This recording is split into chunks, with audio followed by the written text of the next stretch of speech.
Hey guys, welcome back to another Pokemon Hardcore Nuzlocke. Today, I'm going to be trying to beat HeartGold with only normal types.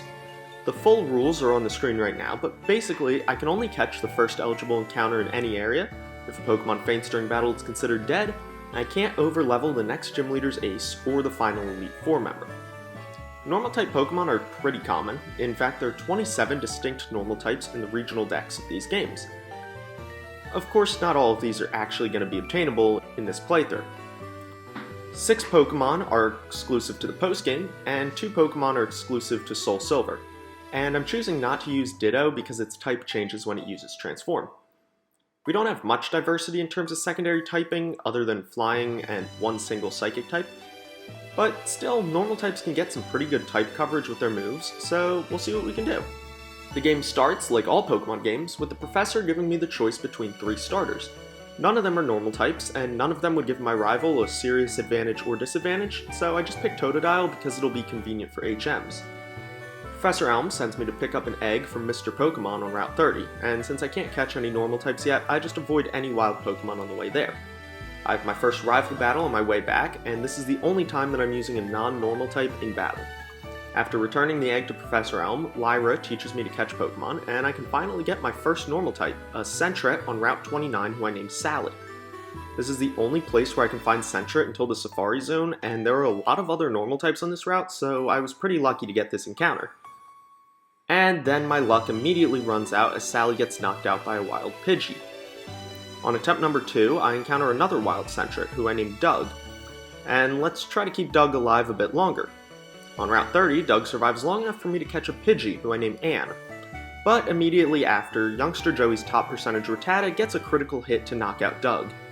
The universe just really does not want me using a Sentret in this playthrough. I get a call from my mom asking if she should save money for me. Usually when I play through these games I say no, but after watching a few other people's Nuzlockes, I've realized I've been missing out on some good items, so I say yes. I try a few times for a Dunsparce in Dark Cave, even though it only has a 1% encounter rate, just to see if I can get lucky. But I don't, so I continue to Violet City. I leave Route 31 without an encounter, planning to come back for a Hoot Hoot at night, but I forgot to actually do that. I catch a Rattata named Peter in Sprout Tower, and then tear through all the Bellsprout in the tower with Pidgey. I also backtrack to Route 46 to catch a Spearow who I named Sean. There's nothing left to do, so it's time to take on the gym battle. Faulkner and I each lead with Pidgey, but mine proves to be stronger, so I take him out with 2 tackles. His second Pokemon is Pidgeotto. Since he's evolved, he does more damage than I do, but a lucky crit and a quick attack allow me to knock out Pidgeotto, earning us the Zephyr badge. After the gym, Professor Elm sends me an egg, which I pick up at the Pokemart. Now that I can use Rock Smash, I go to the Ruins of Alph to farm a ton of colored shards, which I can then trade for berries back in Violet City. I also find some fossils, but those won't be useful, so I just get rid of them. On my way to Azalea Town, I pick up the Shell Bell, a really useful held item, then pass through Union Cave. When I get to Azalea Town, Team Rocket is there, causing trouble in Slowpoke Well, so of course I'm going to need to take care of that. Kurt proves himself to be totally useless, so I have to do everything by myself. I spend some time evening out my team's levels, so Sean is able to help out a lot against some of the grunts. Right before battling Proton, the egg hatches into a Togepi who I named John. Proton isn't any trouble as a few Fury attacks with a couple of critical hits mixed in take out his whole team. Now the grunt in front of the gym is gone, but I'm not ready to battle Bugsy yet. Instead, I battle my rival first. Sean the Spearow takes out his Ghastly with Pursuit, Zubat with Fury attack, and I have to switch to Pidgey to finish off his Bayleaf with Gust. I take care of the Farfetch situation in Ilex Forest to get the HM for Cut, but I can't do anything with it until after the gym. So, with Anne at level 17 and as close to leveling up as possible, I challenge Bugsy. He leads with Scyther, who could be a huge problem, so I just use Whirlwind to push it off till later. Kakuna comes out but goes down to 2 Gusts, allowing Pidgey to reach level 18, which is allowed since the level cap only applies at the start of the battle. He sends out Scyther again, and I Whirlwind again, taking out Metapod before Scyther enters the field for a 3rd time. Finally, I have no choice but to battle this thing. Scyther uses Leer to lower my defense as I use Sand Attack to lower his accuracy.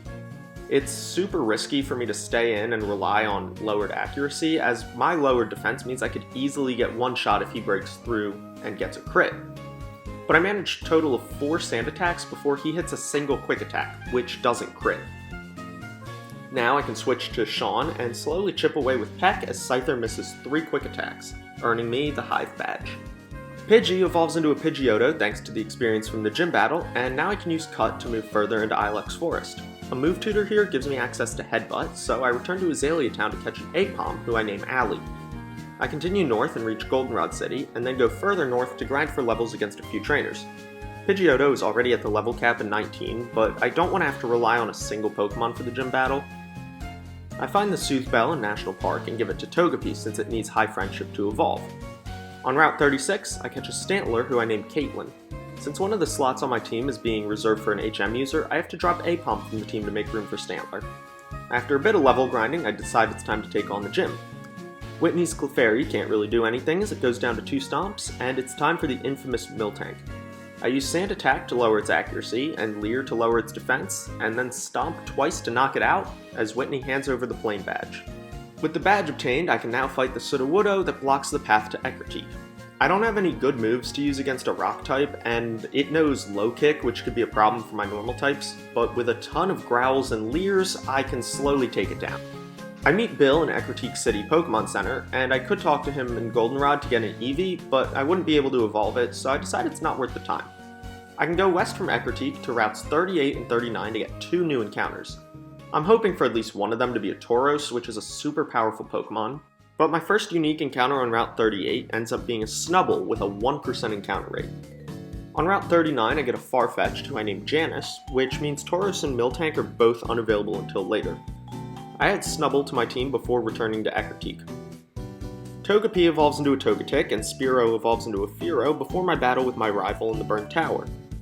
Togetic takes out his first Pokemon Ghastly, then I switch to Fearow. This turns out to be a pretty bad decision as Magnemite can take Fearow out. So I switch back to Togetic to deal with Magnemite and Zubat, then Pidgeotto and Stantler split the work of knocking out his Bayleaf. The legendary Pokemon set off to roam around the region, and the gym leader Morty returns to his gym. Every trainer in this gym, including Morty himself, only use the Ghastly line, whose secondary poison typing makes them all weak to psychic types, so Togetic makes easy work of the entire gym to earn us the Fog Badge. After the gym, I get the HM for Surf after dealing with a Team Rocket grunt, and I get the HM for Strength from a hiker at Mount Mortar. I drop Rattata from my team to make room for Totodile so I can surf to Cyanwood City, and there's nothing else to do here besides take on the gym. There is a battle at the north end of town against Ucine, but it turns out that's entirely optional, which makes it really embarrassing that during my last Nuzlocke of Soul Silver, I lost 2 of my best team members to that battle. But back to this Nuzlocke, and it's time to battle Chuck. Psychic and Flying are both super effective against fighting, so I lead with Togetic. A critical hit with Extrasensory takes out Primeape in a single turn, and then Poliwrath comes out. He fails 2 Focus Punches in a row and then misses a Hypnosis, allowing for Togetic to sweep through the entire battle without ever taking damage, as Chuck hands over the Storm Badge. As soon as we leave the gym, we're handed the HM for Fly, because the only thing to do in Cyanwood City is leave. I return to Ecruteak City and surf east this time, since it makes sense level-wise to battle Price's gym before Jasmine's gym. I catch a Girafarig named Todd on Route 43 on my way up to the Lake of Rage. Also, at some point around here, Snubbull evolved into Granbull, but for some reason I wasn't recording when it happened. I battle the red Gyarados at the lake and pick up the red Scale. Lance meets me after the battle and asks me to come investigate the shop with him, so he murders a man with Hyper Beam, and we enter the Team Rocket hideout.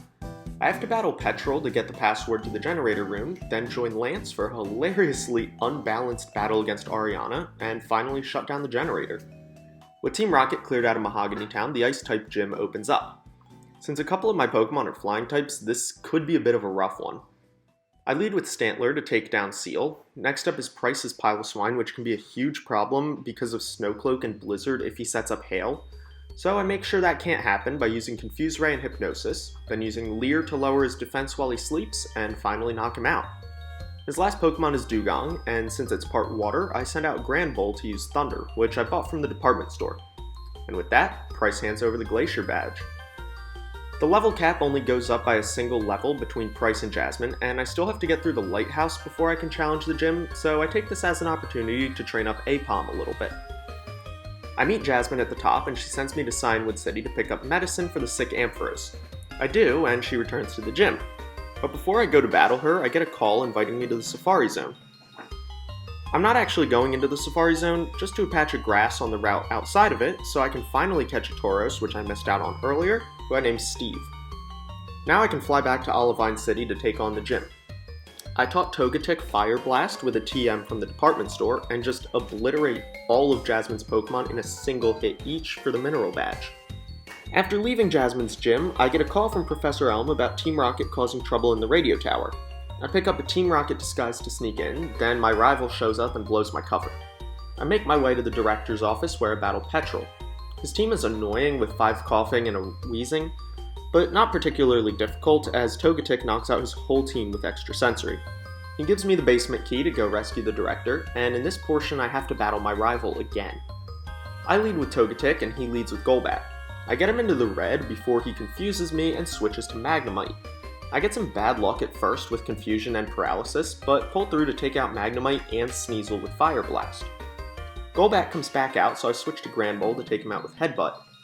His next Pokemon is Meganium, who can do some serious damage with Petal Dance. I have to switch around a few times before eventually taking him down with Stantler.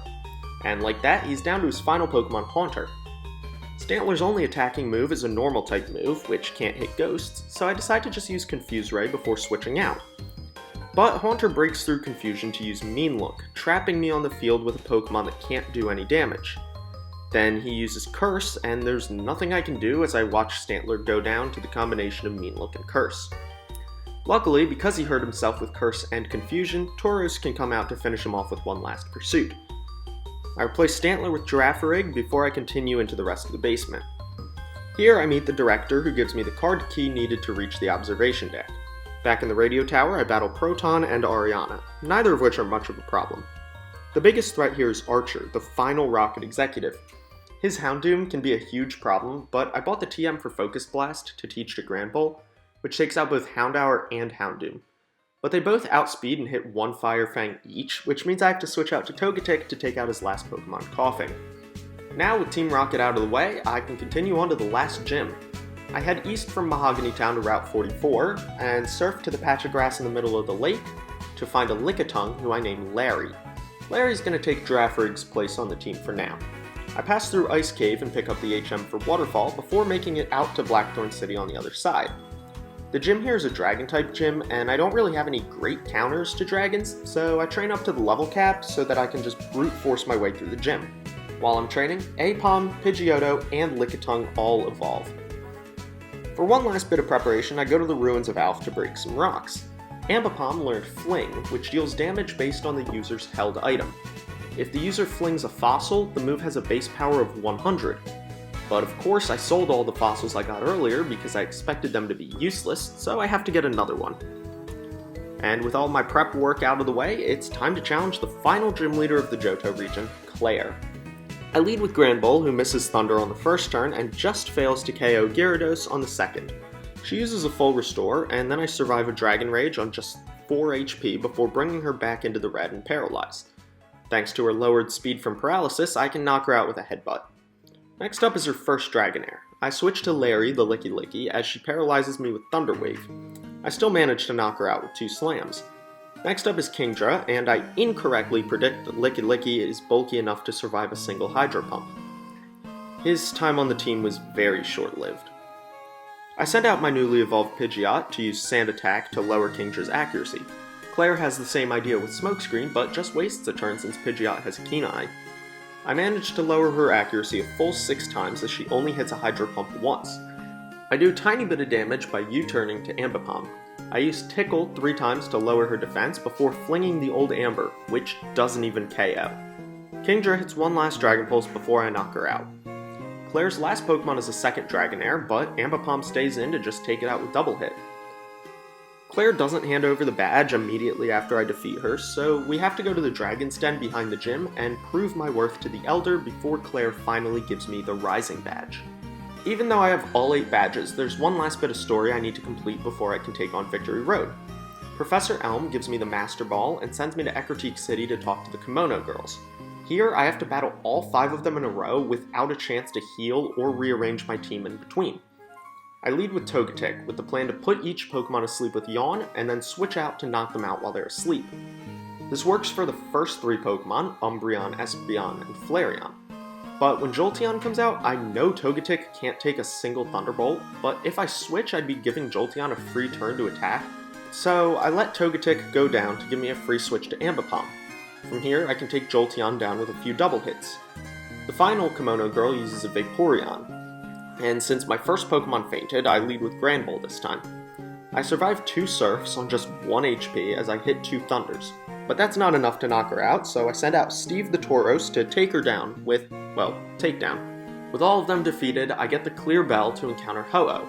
I enter the bell tower and make my way to the top where the Kimono Girls are waiting. They summon the legendary Ho-Oh, but it's not a normal type, so I use Rattata's runaway ability to guarantee that I can just, well, run away. With that out of the way, I can get back on track to the Pokemon League. I head east from New Barktown into the Kanto region.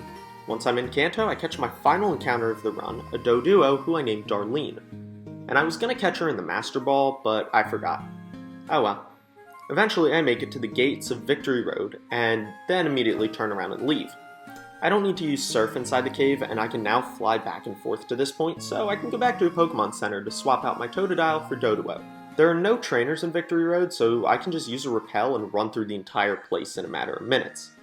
The only trainer in Victory Road is a rival battle at the very end, and it's not even very difficult. All but one of his Pokemon aren't even fully evolved. And just like that, I'm at the Pokemon League. I do some final grinding to prepare, during which time Doduo evolves into Dodrio. With the entire team at level 47 to match Karen's Houndoom, it's time. I stock up on Hyper Potions and full heals that I can use between battles, and sell any revives that I've picked up throughout my adventure, and then I head in. First up is Will, the Psychic-type trainer. I lead with Todd, the Girafarig, who I taught Shadow Ball. A Lumberry helps me shake off a Confuse Ray, and I run through every one of his Pokemon with 2 Shadow Balls each, except Jinx, who goes down in just 1 turn thanks to a critical hit. Second is the Poison-type trainer Koga. I lead with Girafarig again, and take down Ariados in a single Psychic. Next out is Forretress, which is going to be a problem since it's not a Poison type. I switch to Pidgeot to use Fly, which does hardly any damage.